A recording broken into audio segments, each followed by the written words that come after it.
All right. Um, Couple of just quick announcements, not a lot today. Uh, ask you to silence your cell phones.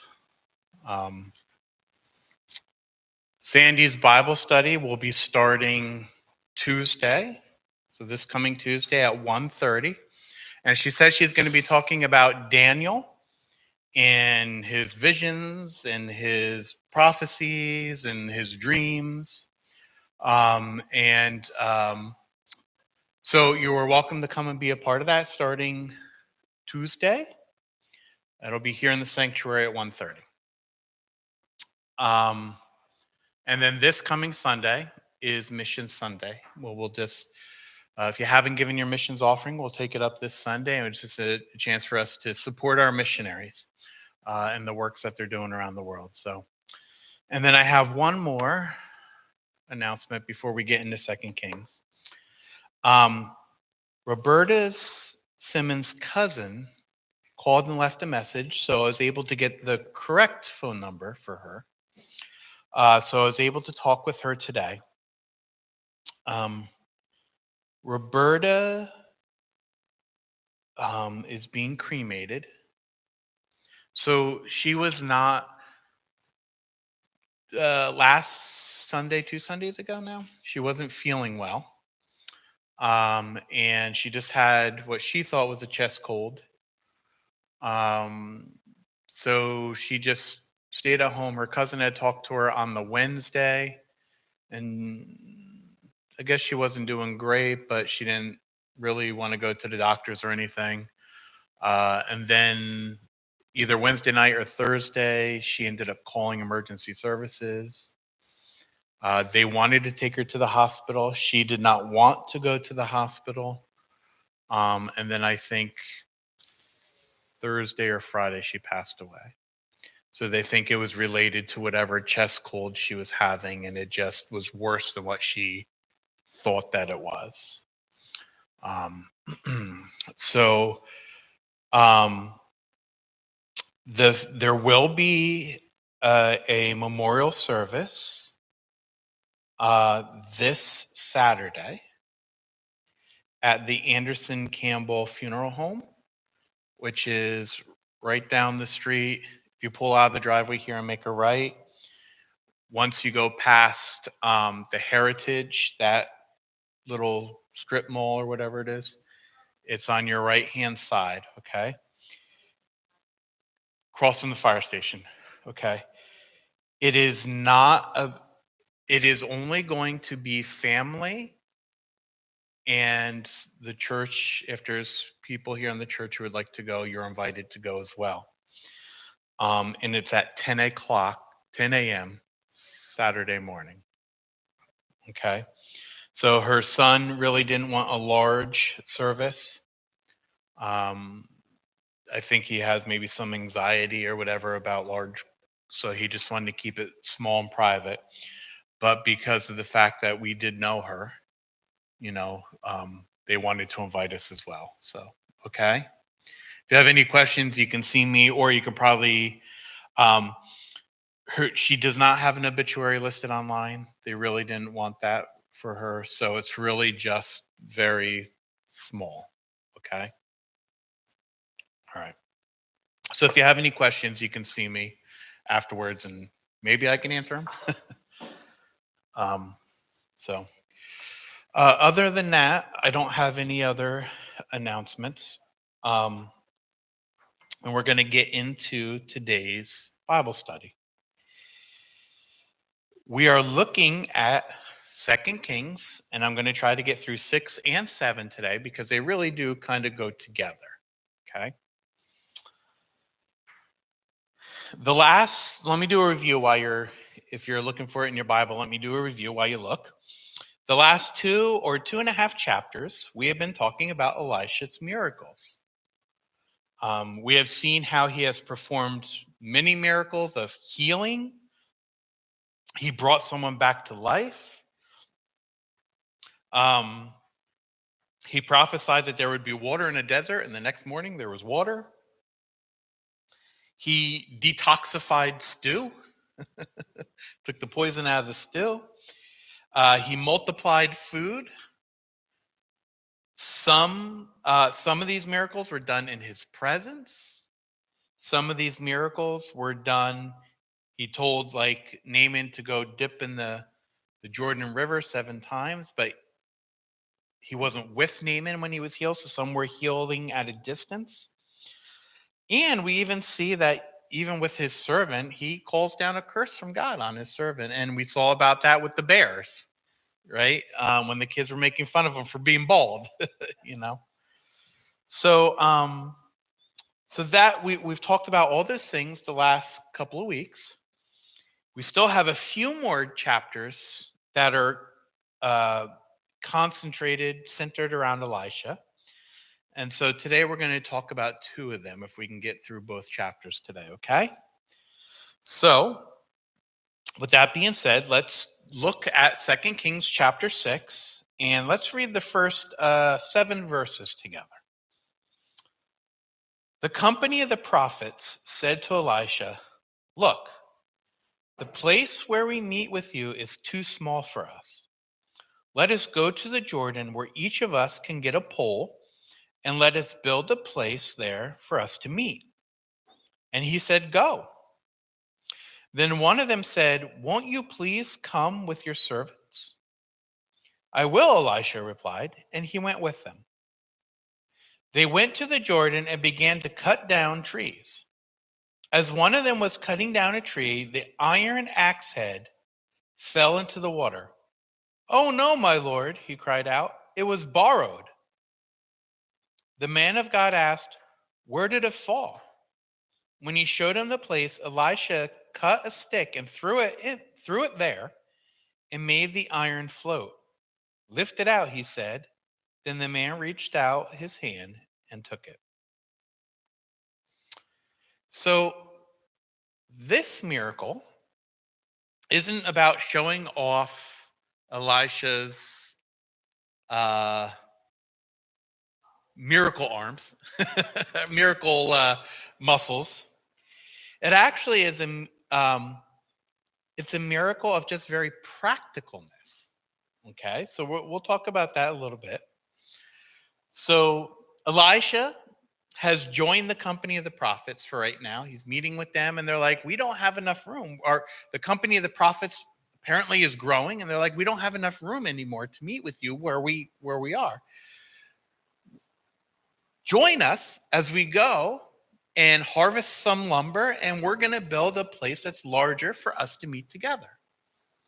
Elisha goes with them to the work site, and it ends up being very fortunate for them that he is there, because like we just read, one of the workers is working away, being a lumberjack. And his axe, the axe head of his tool, goes flying into the water. And the man is upset. Now, I don't know about you. I'm not a big tool person, because when I try to fix things around the house, it looks like I fixed them. Doesn't look like a professional fixed them. It looks like I did it. Okay. So, so I have a couple of tools, but nothing expensive. I get the cheap one. I love Harbor Freight, which if you go in there, their tools and stuff are very cheap, but you're getting a cheap tool, but it's fine for my purposes. So it doesn't really bother me too much if I lose something or something gets broken, because I just don't use them all the time. It's not my livelihood. But for this man, he was upset because he lost a tool, and it wasn't even his tool. It was one that he borrowed. Has anyone ever borrowed something and then either lost it or broke it, and you felt really, really bad about it? I've done that. And then it's like, oh, now I got to go back and say, "I'm sorry, I broke it," or I lost it. I don't know what happened. I knew what happened. I didn't know what I was doing. Um, And that's kind of the situation where this man finds himself in. He has this borrowed axe. It breaks and the head goes flying into the water. And his response is, "Oh no, I borrowed that."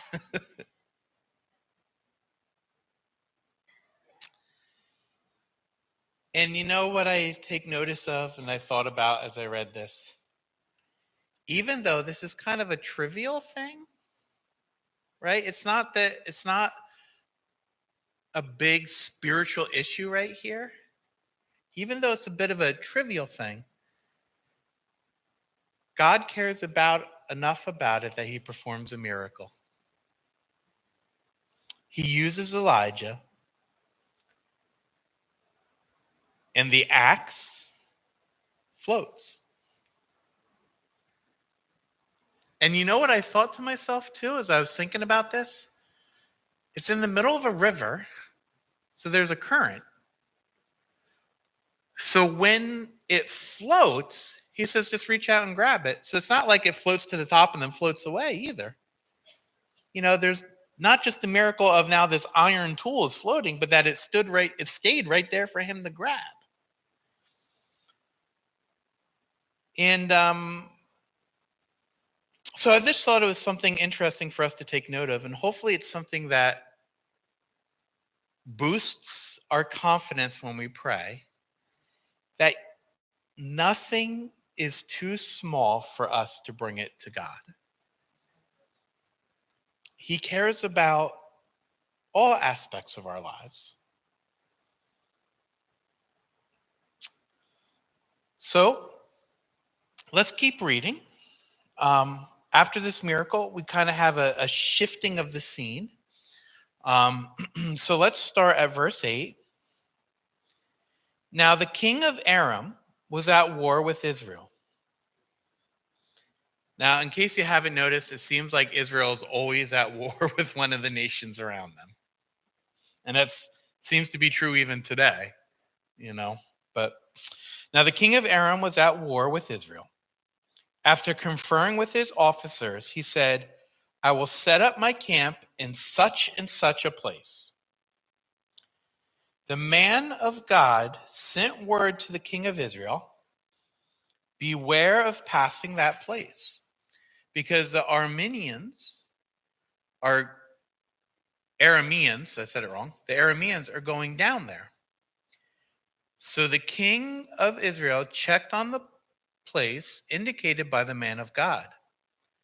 Time and again, Elisha warned the king so that he was on his guard in such places.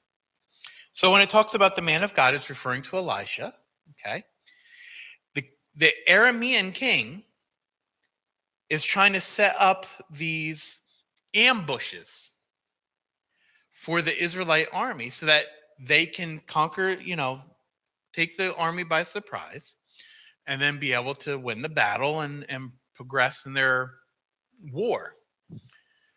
But each time, Elisha gives a warning to the king. If you go to this place, they are setting up an ambush there. Avoid it. Now they're going to this place and setting up something there. Go the other way. Avoid it. It doesn't say how many times, but it does say like time and time again. He said it. And so even though Israel, the northern kingdom, was steeped in sin, God was still helping them out. Okay? Verse 11. This enraged the king of Aram. He summoned his officers and demanded of them, "Tell me, which of us is on the side of the king of Israel?"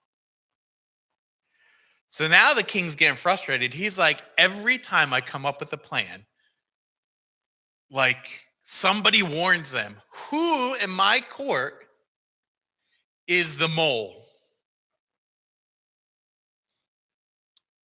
Who's the traitor? Right? So the king is getting really upset. Let's keep reading. Verse 12. "None of us, my lord the king," said one of his officers, "but Elisha the prophet who is in Israel tells the king of Israel the very words you speak in your bedroom." "Go find out where he is," the king ordered, "so I can send men and capture him." The report came back, "He is in Dothan." Then he sent horses and chariots and a strong force there. They went by night and surrounded the city. So Elisha is moving in the gifts of the Spirit and what we would call today like a word of knowledge. He has knowledge for the king that he shouldn't be able to have, right? He didn't know the plans of the king of Aram, the Aramean king. He didn't know those plans because he went and overheard them. He knew those plans because God had spoken to him and he had given him that word of knowledge that he then turned around and shared with the king of Israel. Okay. So this was a miraculous thing taking place. And just to emphasize that Elisha shouldn't have known the king's plans, the king starts to become paranoid about his men. Do I have a traitor in the midst? Do I have this mole that I mentioned? And so when he's asking this, trying to figure out, one of his soldiers say, "No, it's Elisha who is giving the king. He is the prophet. He's giving Israel the heads up." And so the king of Aram, the Arameans, says, "Then we're going to go get Elisha." And so he sends chariots and horses and a strong force to go capture him. And they go by night so that Elisha hopefully doesn't get any hint of what's coming, which is kind of funny if you think about it, because he already knew all the things that you were doing in secret and told the king. But they go at night, they surround the area where Elisha is. All right. So now we see this confirmation building up, right? Confrontation building up. Okay. Verse 15. When the servant of the man of God got up and went out early the next morning, an army with horses and chariots had surrounded the city. "Oh no, my lord, what shall we do?" the servant asked. Verse 16. "Don't be afraid," the prophet answered. "Those who are with us are more than those who were with them." And Elisha prayed, "Open his eyes, Lord, so that he may see." Then the Lord opened the servant's eyes, and he looked and saw the hills full of horses and chariots of fire all around Elisha. This is one of the miracles that a lot of people are familiar with that Elisha experienced with his servant. Elisha's servant gets up in the morning. He's looking out. I don't know if he's drinking his morning cup of coffee or what, but he's looking out over the fields and he sees an army out there. And he sees that they are outnumbered. And so he panics. "What are we going to do, Elisha? They've surrounded us." Elisha prays that the servant's eyes are opened. And when they are, he sees a massive amount of angels, soldiers. How many of you would have loved to have been there to experience that? It says, I like the imagery here is just amazing. It says, let me go back to the verse. "Don't be afraid," the prophet answered. Verse 17, "And Elisha prayed, open his eyes so they may see. Then the Lord opened the servant's eyes, and he looked and saw the hills full of horses and chariots of fire." So you know this was an amazing sight to be seen.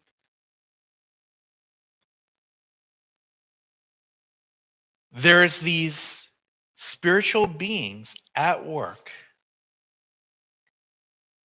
even though they weren't originally seen. And I want to encourage you that we do live in a physical realm, but there's also a spiritual realm around us, right? And we don't always know what God is up to. But I think in the spiritual realm, God is often up to a whole lot more than what we're aware of.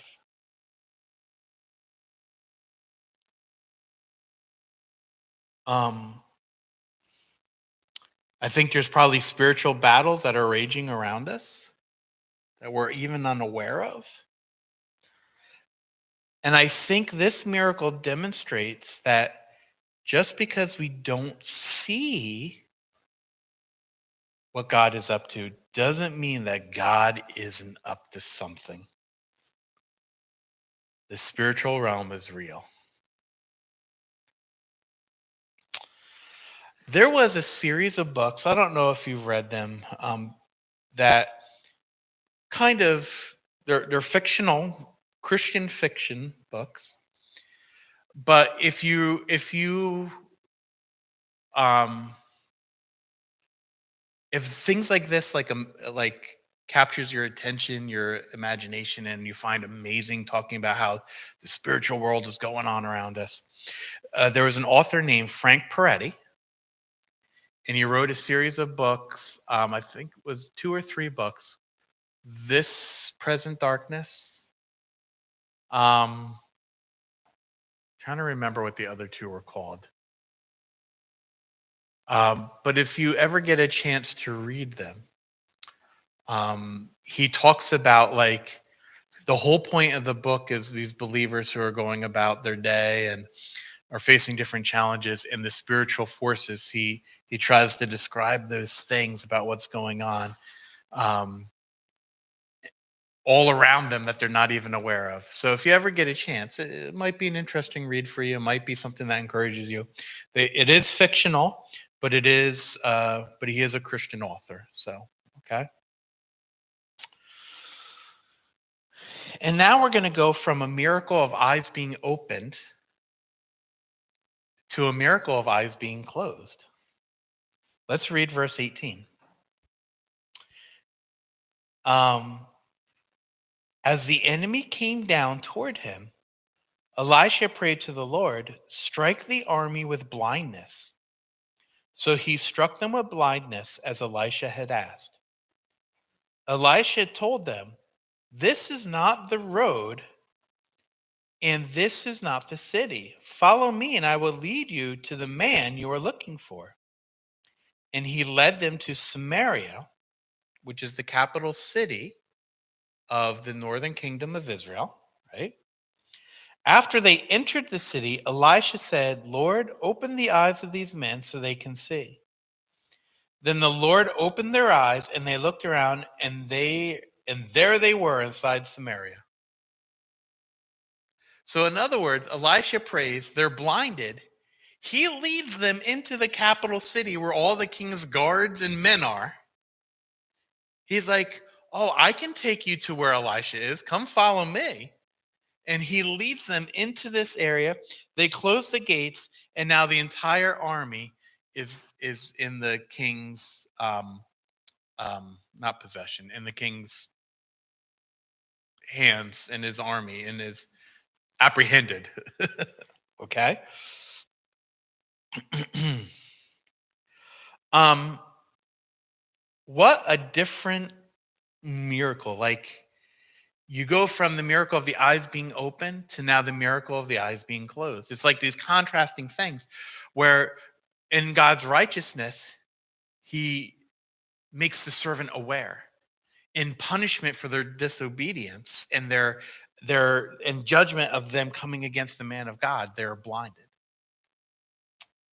God can open and close the eyes of those he chooses according to his purposes. Right? Can anyone think of any other similar miracles where eyes were opened and closed, as far as being blinded to something and then being able to see again? Gus, Paul, when Damascus Road. Okay, so when Paul was on the the donkey or horse, donkey, whatever, and he gets knocked off. Right now he's got scales, and he goes and he has Ananias. Right, he goes and has somebody pray for him, and the scales fall off his eyes, and he's able to see. But for a while, they had to lead him by the hand. Right, so there's another miracle like that. It's not the one I was thinking of, but you have that one. Yeah, Stephen. One where the man was sitting at the well, he was blind, and somebody told him, take some mud, and rub it on your eyes, and then he will see. All right, so you have where Jesus, and I think this is what you're talking about, where he spit and made mud and put the mud on his eyes and healed. Yep. I'm thinking, yes, it's not the one I'm thinking of. I'm thinking New Testament, but there is, yeah. So here's the one I was thinking of. I was thinking of, if we turn to Acts chapter 5.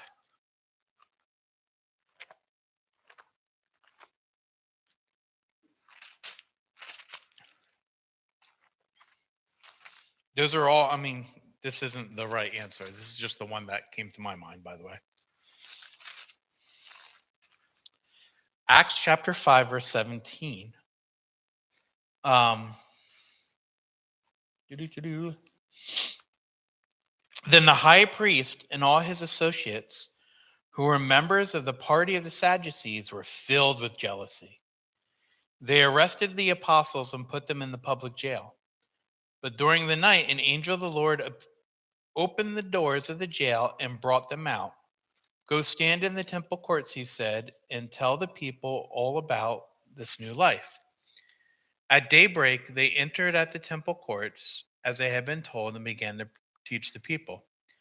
When the high priest and the associates arrived, they called together the Sanhedrin, the full assembly of the elders of Israel, and sent to the jail for the apostles.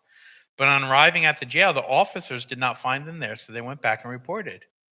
We found the jail securely locked with the guards standing at the door, but when we opened them, we found no one inside. So to me, it was like the angels came and lead them out of jail. Nobody sees anything. The guards who are there watching the door don't see a thing and don't even know that they're gone. I think when you think Old Testament, like, because Robert said something about Old Testament, I also thought about Lot in Sodom.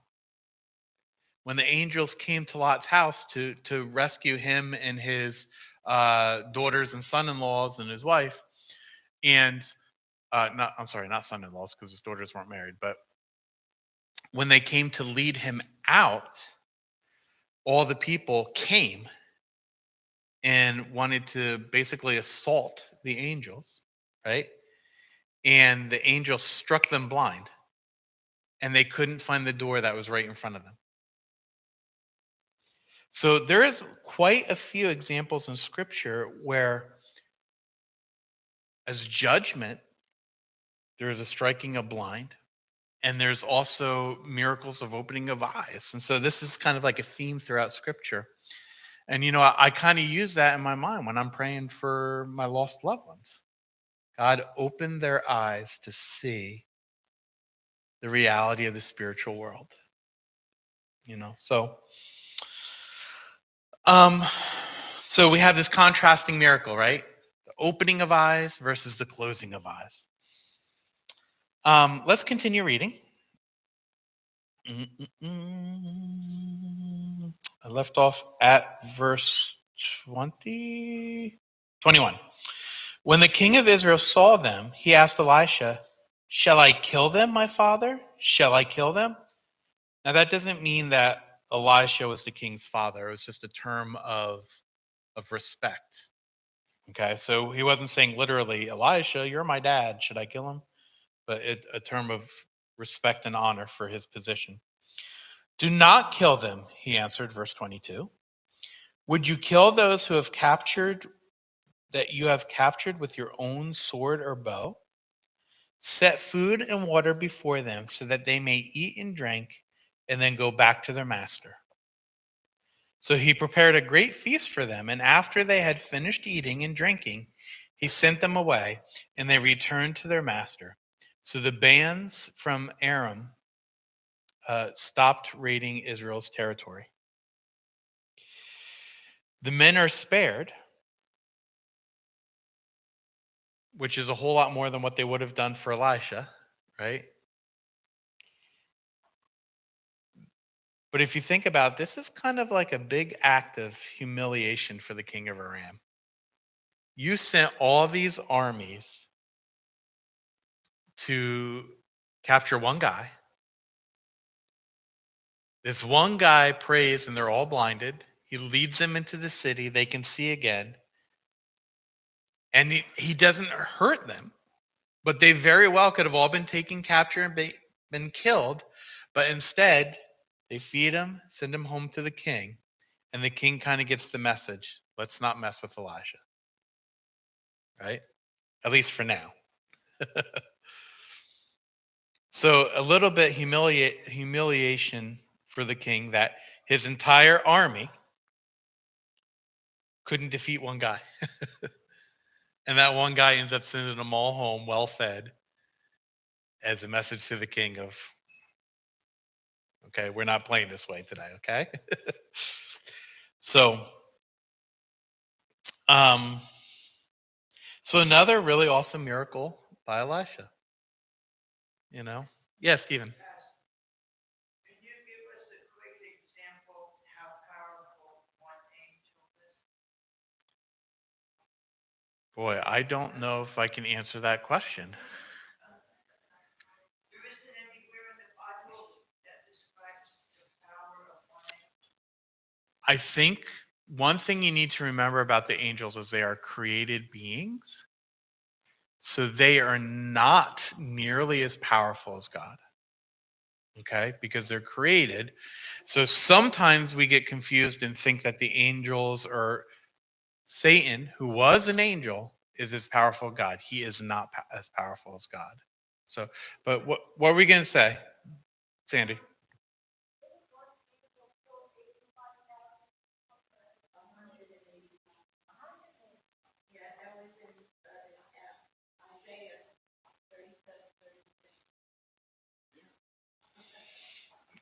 You want to read it?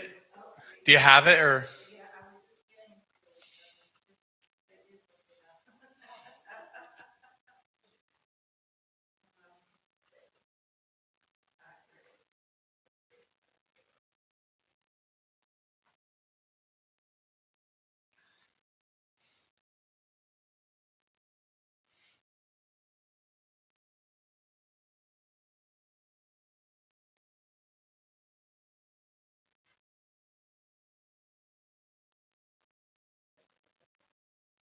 It was Isaiah.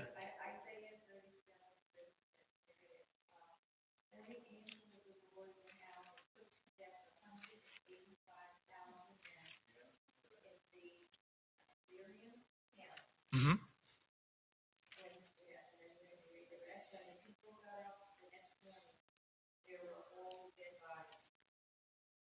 All right, so one angel, 137,000. 87. I'm telling you, my brain is not clicking well today. So obviously the angel knows what he's doing. You know? Something one time about the power of one angel, that's why I asked. But they only act according to God's will and command, right? The angels, yes. Okay. I'm just curious. Yeah. No, that's. I mean, we're talking about spiritual things in the spiritual realm today. So that's good to be curious about these things, you know? And those angels who chose to not act according to God's will were all driven out of heaven. That was Satan and, a third of the angels. So. All right. No, that was a good question. Let's keep going. Yeah.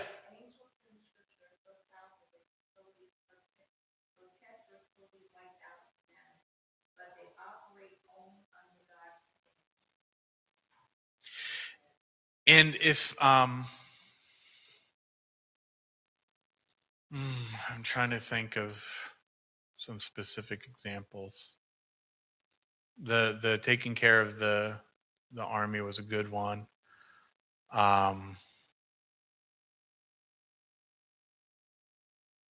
If I think of something else, I'll let you know. But that was a good example. Yeah. Let's pick up at verse 24.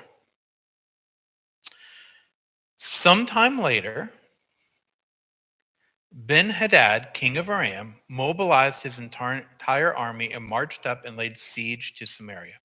So we don't know how much time this is after this event that just took place, the miracle with Elisha and blinding the soldiers. It just says sometime later. All right, so we just know it's not necessarily right away, but we have no idea how long it's been. But Ben-Hadad, king of Aram, mobilized his army against Samaria. Now, again, remember, Samaria is the capital city for the northern kingdom. So this is the area where the king lives. Okay? And so let's keep reading. There was a great famine in the city. The siege lasted so long that a donkey's head sold for 80 shekels of silver and a quarter of a cab of seed pods for 5 shekels. Let's just pause for a second. Anybody know why it was such a big deal that they were selling donkeys' heads for 80 shekels of silver?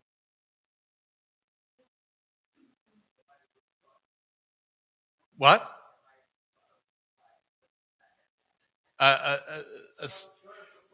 shortest supply of what? Yeah. Yes. Yes. So there is there's a lot going on in just those 2 verses. Correct. So the army, Ben-Hadad's army, had surrounded the capital city. Because they had surrounded the capital city, they were controlling what was coming in and out of the city. Which means, and this was common for how countries would fight in ancient times.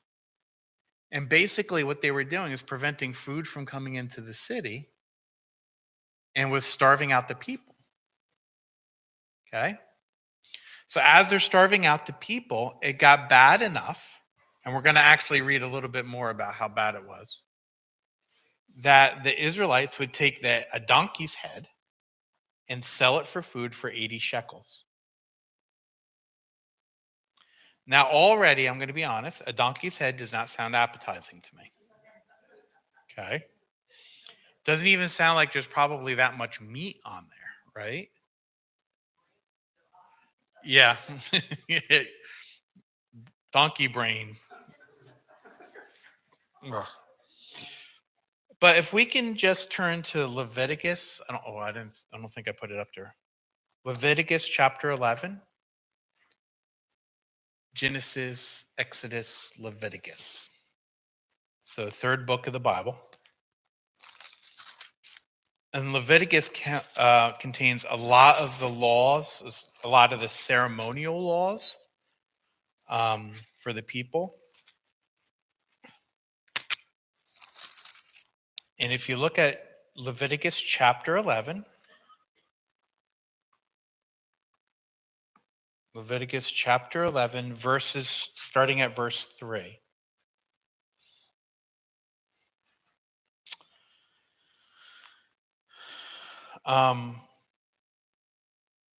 You may eat any animal that has a divided hoof and that chews the cud. There are some that only chew the cud or only have a divided hoof. But you must not eat them. The camel, though it chews the cud, does not have a divided hoof. It is ceremonially unclean for you. The hyrax, though it chews the cud, which, by the way, I don't know what a hyrax is, does not have a divided hoof. It is unclean for you. The rabbit, though it chews the cud, does not have a divided hoof. It is unclean. And the pig, though it has a divided hoof, does not chew the cud. It is unclean for you. You must not eat their meat or touch their carcasses. They are unclean for you. Which category do you think the donkey falls into? Unclean. Donkeys do not have split hooves, and so they are considered unclean and forbidden as a source of food for the Israelites. So why does that matter? The people were so desperate in their hunger and their starvation that they were willing to eat what they knew was culturally and what they knew was commanded by God, although they weren't doing a real good job of following God, but had become ingrained in their culture that this was an unclean animal for them to eat. But they were so starving. Now, it says they were sold for 80 shekels. 80 shekels is a lot of money. There is no, or it doesn't seem to be any hard and fast number for how much a shekel would be worth today. Okay. But there are estimates, and I'm going to go by some of the estimates. A conservative number is 1 shekel is about $10. I saw as high as between 12 and $15 for 1 shekel. But we'll stick with 10 because it's conservative and it's a nice round number to work with.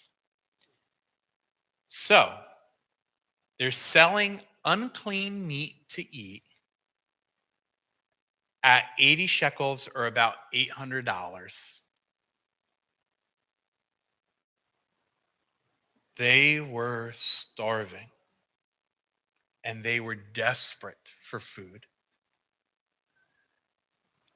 They paid an extravagant price just to eat what they would have considered offensive because food was so scarce. And then it mentions also the seed pods. The seed pods would have been about a month's wages just for a small amount of these seeds to eat. Depending on what translation you have, it doesn't say seed pods, it says dove dung. And I'm not sure why there's such a wide, like a seed and bird dung are very different things. So I'm not sure why it's translated differently there. But part of the consideration with the dove dung is that it would be used for fuel to burn, to be able to cook stuff. So imagine cooking your food over burning. Yeah, not pleasant.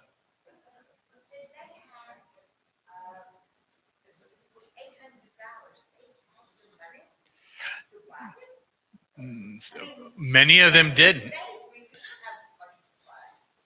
We can't buy eggs, right? But so no, a lot of them didn't have that kind of money, but food was so scarce. If you wanted, that's what you were going to have to pay. Does that make sense? But the reality is that the king might have been able to afford this, but the majority of people would not have been able to afford this, which is why one of the reasons why they were starving so much. Because let's keep reading, because I think this also speaks to that too, and about how desperate the situation was getting. Where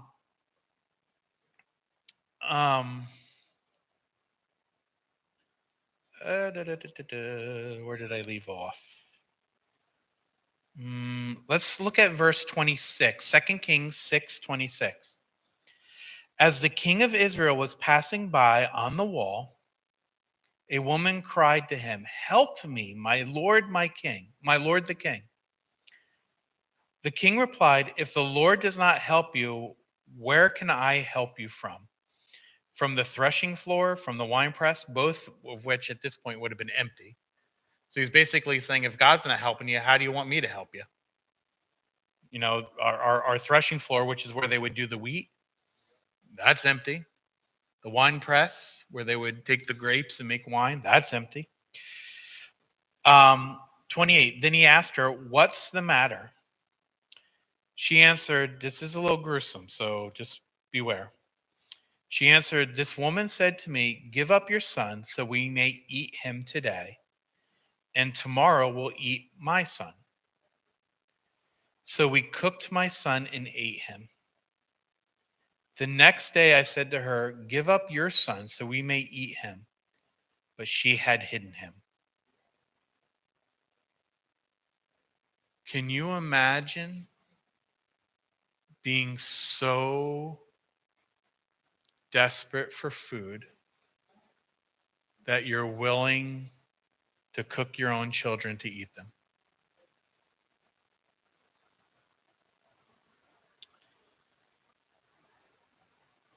Now we see the horrific things that the people were doing out of desperation.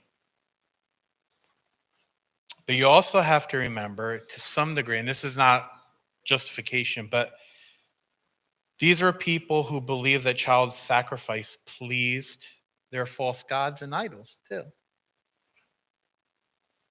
So there is such a depravity that has gripped these people that while I'm sure it was painful, they were still willing to do the unthinkable. Let's look at the king's response. Verse 30, when the king heard the woman's words, he tore his robes. He went along the wall, and as he went along the wall, the people looked and they saw that under his robes he had sackcloth on his body. So in other words, because we don't follow these traditions today, but in ancient times, one way that they would show mourning would be to rip their clothes and wear sackcloth. Okay. He said, "May God deal with me be ever so severely if the head of Elisha, son of Shaphat, remains on his shoulders today." Hold up. He is blaming Elisha for the king of Aram's siege, which is happening as a result of God's judgment on the nation and their sin. So he's blaming Elisha for his own sin, ultimately, right? Like, this is all happening because of Elisha. Instead of saying this is all happening because we have been sinful and we have rebelled against the true God. So if we kill Elisha, it'll fix things. Isn't this how people behave even today?